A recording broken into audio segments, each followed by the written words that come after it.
Good evening student. Multiply का सवाल हल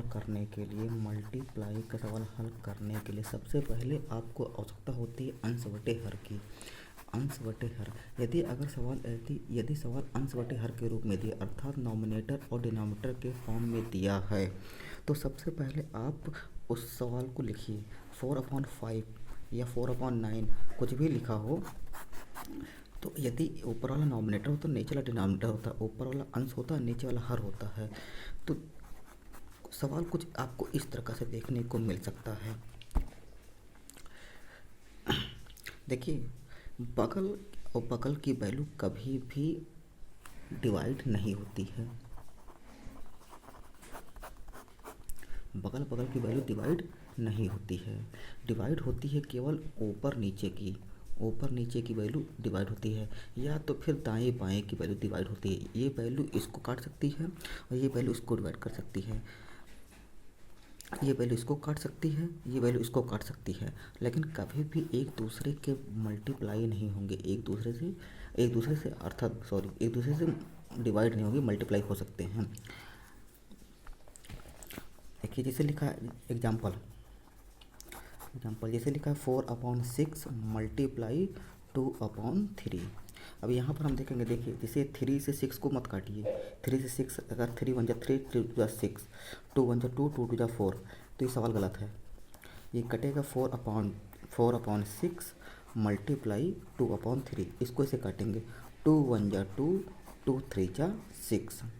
अब ये नहीं कट रहा है। जब वैल्यू कटना बंद हो जाए तो आपस में मल्टीप्लाई कर देते हैं, तो 4 1 जा 4 और 3 3 जा 9।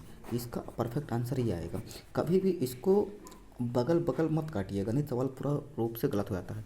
सवाल बच्चे ने पूछा है, सवाल आया है, ये सवाल ये था। सवाल है 4/7। सवाल आया है 4/7 और 35/19। तो देखिए, यहाँ से हम इस वैल्यू को इससे काट, अगर 7 के टेबल में 4 आता है तब तो कटेगा, नहीं तो नहीं। 7 के टेबल में 4 नहीं आता या 4 के टेबल में 7 नहीं आता, वो एक दूसरे वैल्यू नहीं काट पा रहे। अभी तो चेक करते हैं। 7 का 35 को काट सकता है? हाँ, काट सकता है। 7 1 जा 7 और 7 5 जा 35। क्या 19 5 काट पाएगा? नहीं काट पाएगा। 19 4 काट पाएगा? नहीं काट पाएगा। 4 5 को ये बगल काटते नहीं हैं, तो 4 5 जा, देखिए अभी बचा 4 अपॉन नीचे 1 बचा, मल्टीप्लाई 5/19 बचा। मल्टीप्लाई करेंगे 4 5 जा 20 और 19 1 जा 19, तो इसका आंसर ये आ गया। सेम इसी प्रकार दूसरा सवाल है। दूसरा सवाल क्या गया?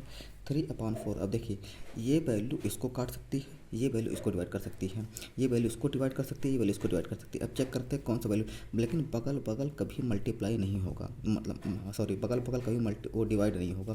तो काटिए 4 1 जा 4, 4 2 जा 8, 9 से 9 डिवाइड हो गया। 3 काटे 3 1 जा 3 और 3 5 जा 15। एक बार फिर से बताते हैं। 3/4 मल्टीप्लाई 8/9 मल्टीप्लाई 9/15। देखिए काटिए, 9 से ये 9 कट गया। 4 1 जा 4, 4 2 जा 8, 3 1 जा 3, 3 5 जा 15। तो यहाँ बचा 1/1 मल्टीप्लाई, यहाँ बचा 2 और नीचे बचा 1, यहाँ बचा 1/5। और देखिए 2 1 जा 2, 2 1 जा 2, ऊपर बचा 2, 5 1 जा 5, 1 जा 5। तो इसका आंसर आया 2/5। धन्यवाद।